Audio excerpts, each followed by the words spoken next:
Hello friends. चलिए हम जानते हैं आज ह्यूमन सेल के बारे में, ह्यूमन सेल के कंपोनेंट्स के बारे में। सबसे पहले हम डील करते हैं इंट्रोडक्शन।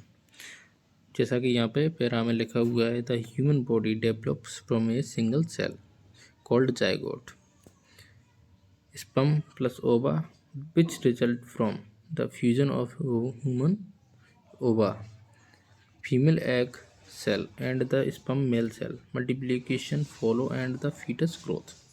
जैसा कि यहाँ पर लिखा हुआ है, ह्यूमन बॉडी है डेवलप हुई है सिंगल सेल से। ह्यूमन बॉडी जो है एक सिंगल सेल से डेवलप हुई है, जिसको जाइगोट बोला जाता है। और जैसे कि स्पर्म प्लस ओवा, जो अब स्पर्म ह्यूमन का स्पर्म और मेल का स्पर्म और फीमेल का ओवा जब जाके फ्यूज होता है और मल्टीप्लिकेशन करता है, तब उस प्रोसेस को उसके बाद में जो होता है उसको जाइगोट बोला जाता है। जब जाइगोट का फॉर्मेशन होता है, उसके बाद में जो जाइगोट का डेवलपमेंट होता है, उसके बाद जो है फीटस ग्रोथ होती है। फिर है इसकी डेफिनेशन के अंदर देखते हैं हम फर्स्ट में, the cell is the functional and structural unit of our body. जो सेल होती है बॉडी की functional unit and structural unit होती है हमारी बॉडी की। दूसरा पॉइंट है, cell are the smallest unit of our body. ये सेल सबसे छोटी यूनिट होती है हमारी बॉडी की। तीसरा पॉइंट है, they are group together to form tissue each of which has specialised function.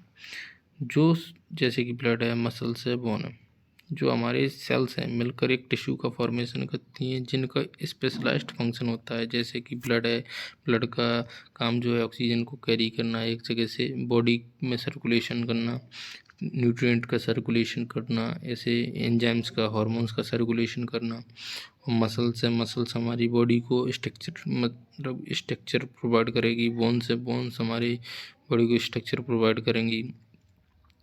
और जो डिफरेंट टाइप के अलग अलग प्रकार के टिश्यूज़ जो हैं मिलकर एक ऑर्गन का फॉर्मेशन करते हैं, फॉर्मेशन करते हैं। जैसे कि हार्ट है, स्टोमक है, ब्रेन है, और जो अलग अलग प्रकार के जो डिफरेंट टाइप के ऑर्गन्स हैं, जो कि मिलकर सिस्टम का फॉर्मेशन करते हैं। जैसे कि कार्डियोवास्कुलर सिस्टम है और डाइजेस्टिव सिस्टम है, इस प्रकार से। और जो इनका जो फंक्शन होता है रिलेटेड होता है एक दूसरे से मिलता जब जैसे कि अगर लंग्स काम करेंगे तो उसका इफेक्ट हमारे हार्ट पे भी जाएगा। ऐसे एक दूसरे से अटैच होते हैं ये सभी, और जो कि मेंटेन करते हैं homeostasis and contribution to the health individual. कि मेंटेन हीमोस्टेसिस मेंटेनेंस करते हैं, बैलेंस बनाए रखते हैं, और कंट्रीब्यूट करते हैं, योगदान देते हैं हेल्थ इंडिविजुअल की हेल्थ को बनाए रखने में। जैसे कि यहाँ पर एग्जांपल भी दिया गया है, जैसे कि डाइजेस्टिव सिस्टम है, कार्डियोवास्कुलर सिस्टम, और जो all system are form to body. ये सभी सिस्टम जो होते हैं बॉडी का निर्माण करते हैं।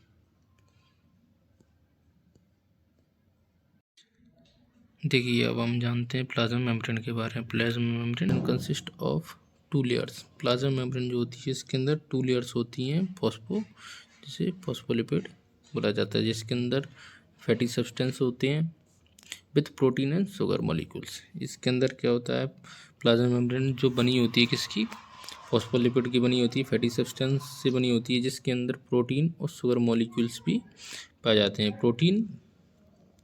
प्रोटीन जो होती है, protein make a way through the membrane which known as protein channel.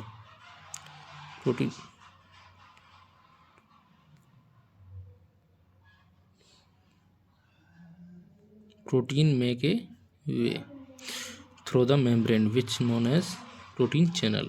Protein जो है मेम्ब्रेन के अंदर से एक रास्ता बनाती है, जिसको प्रोटीन चैनल कहते हैं। प्रोटीन चैनल का काम क्या होता है, this channel allows the passage of fluid, electrolyte and protein molecules. जो प्रोटीन चैनल का काम होता है पासेज करता है, जैसे कि ये दिखा यहाँ पर जो दिख रहा होगा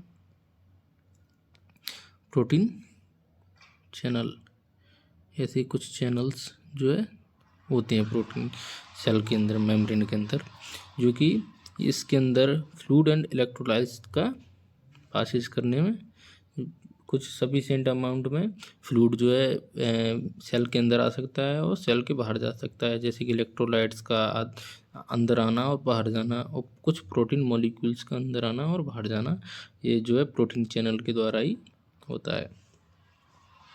अब देखते हैं हम प्रोटीन जो है प्लाज्मा मेम्ब्रेन की जो प्रोटीन्स होती हैं उनके फंक्शंस क्या होते हैं। जो प्लाज्मा मेम्ब्रेन की प्रोटीन होते हैं उनके फंक्शंस के बारे में जानते हैं। Some membranes protein molecules give the cell, जो है मेम्ब्रेन जो होती है प्रोटीन सेल को क्या है, प्रोटीन कुछ प्रोटीन्स मॉलिक्यूल्स देती है जिसको इम्यूनोग्लोबिन आइडेंटिटी के, जैसे कि जो इम्यूनोग्लोबिन होती हैं जो कि बॉडी के डिफेंस मैकेनिज्म में हेल्प करती हैं। दूसरा है कुछ एंजाइम्स भी देती हैं जो कि हमारी बॉडी की फिजियोलॉजिकल फंक्शंस में हेल्प करता है। और some involve transportation across the membrane, कुछ जो है ट्रांसपोर्टेशन में भी हेल्प करती हैं। ऐसी कुछ प्रोटीन्स प्लाज्मा प्रोटीन होती हैं जो कि ट्रांसपोर्टेशन में भी हेल्प करती हैं। ये हैं हमारे प्लाज्मा मेम्ब्रेन के फंक्शंस। अब हम जानते हैं न्यूक्लियस के बारे में। न्यूक्लियस क्या होता है?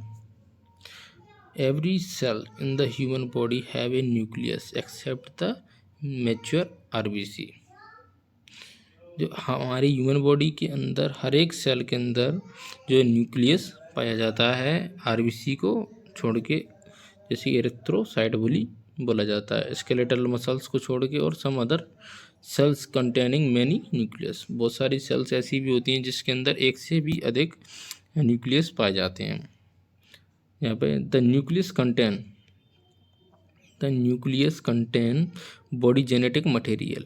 जो न्यूक्लियस के अंदर जो है बॉडी का जेनेटिक मटेरियल जो है कंटेन होता है या उसके अंदर होता है, जो कि कंट्रोल करता है metabolic activities of the cell. Cell की जो भी मेटाबॉलिक एक्टिविटीज़ होती हैं उसको कंट्रोल करने का काम करता है जेनेटिक मटेरियल।